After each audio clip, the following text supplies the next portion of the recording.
running into headwinds with you, simply because you need to carry leaders along. Because land is not just anything. Land is about community, it is about people, it is about settlement. So people must really be carried along. Thank you, Mr. Chairman. Thank you very much, Mr. Speaker. And I want to ask the nominee. She has a broad ministry moving from land, public works, housing, and urban development. And as a nominee, you must have a vision. And I want to ask the first question is that, what is your vision to sustain urban development in the 47 counties, and how do you plan to address the challenge of rapid urbanization in terms of planning, in terms of giving blueprints of how the water supply will be done, roads construction will be done, the issue of electrifying those urban areas, and the issue which is very fundamental of sewerage in most of upcoming towns within Kenya. Secondly, the State Department of Planning Public Works launched the National Building Code 2024 on 17th of July 2024.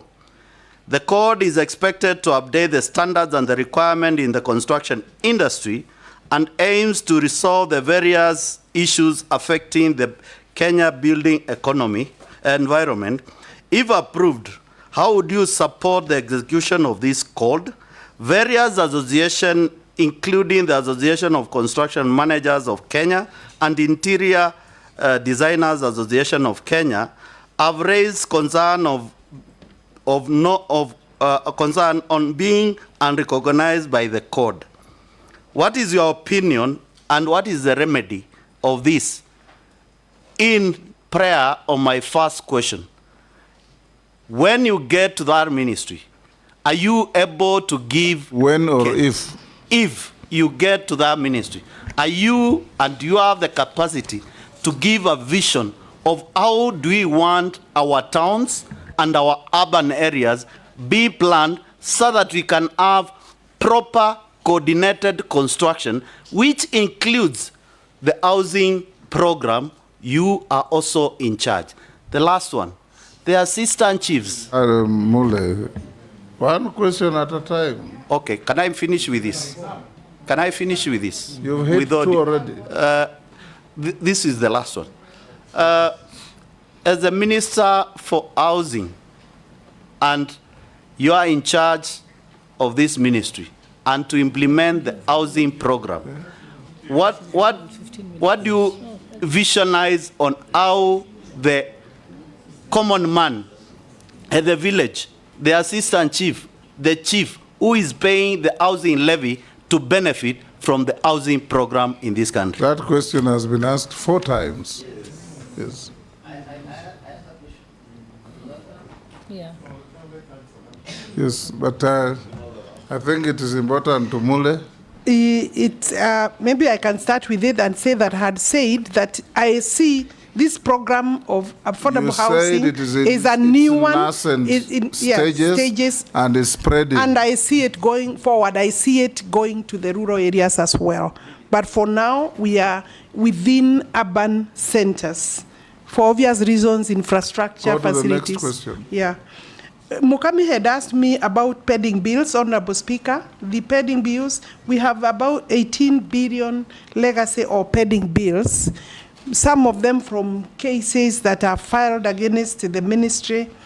And these are being considered as part of the national pending bills from other ministries where a decision must be made so that we agree as a country how we deal with all the pending bills, including verification processes. That is a process being undertaken with the leadership of the National Treasury and the Executive.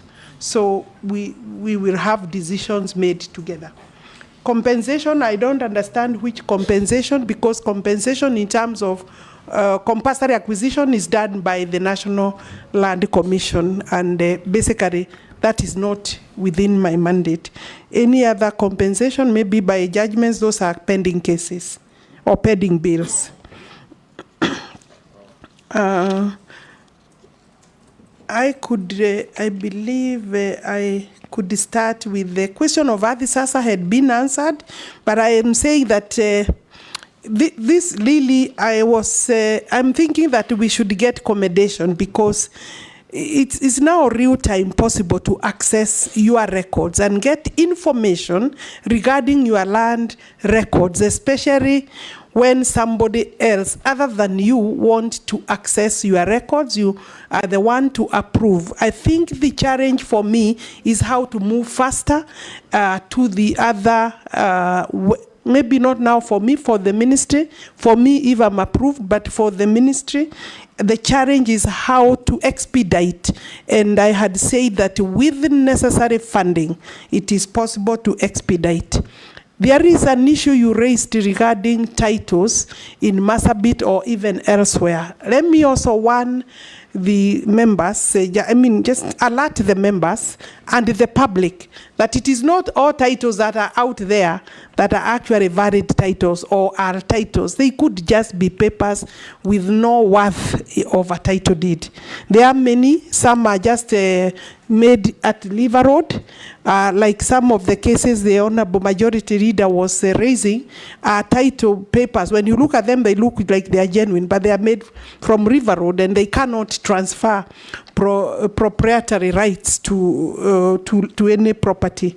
So I don't know what you are referring to in Marsabit. I think it would be important for me to have the records so that I'll be able to know what you are dealing with or referring to, or the ministry to be able to be brought to their attention so that they can maybe stop whatever could be happening. And I agree, it is profound, and the land issue is obviously very emotive. So therefore, community land, be part of the community land processes so that you can help to expedite the community to have their land put in a title, because it's private land. Community land is considered as private land for that community. The rights are the same, so they would need to come back together quickly so that there is no land left without title. I think security would be secured by that. Individuals involving in titling from my ministry, I had agreed, and I also said we have a few we are processing in court. My vision is the vision of the ministry. The minister doesn't have a vision personally, but the ministry has a vision in terms of urban development. And in terms of urban development, we have the Urban Areas and Cities Act. And that is specifically addressing the problem of rapid growth of population vis-a-vis the facilities available in our small towns.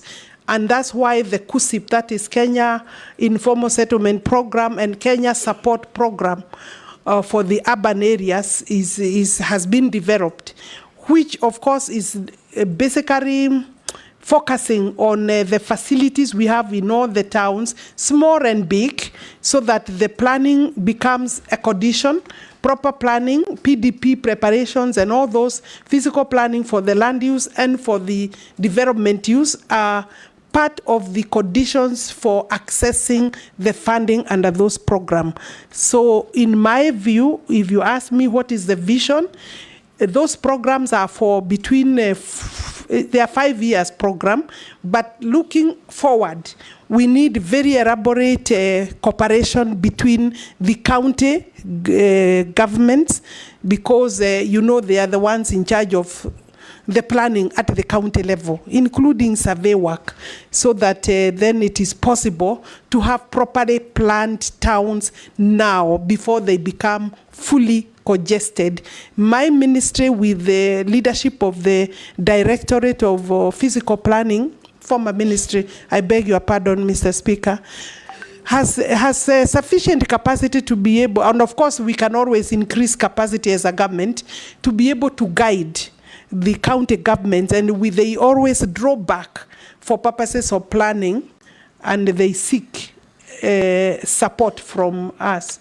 And of course, we have the Physical Planning Act that requires also to be maybe reviewed to capture some of the issues that you are raising. So my vision is to see well-planned towns that have all necessary facilities of a big town, but even better planned than our big towns like Nairobi. You cannot say that it is properly planned, but we can now have better planned towns. As they grow bigger, then they have the street lighting, water, sanitation, and every other, yeah.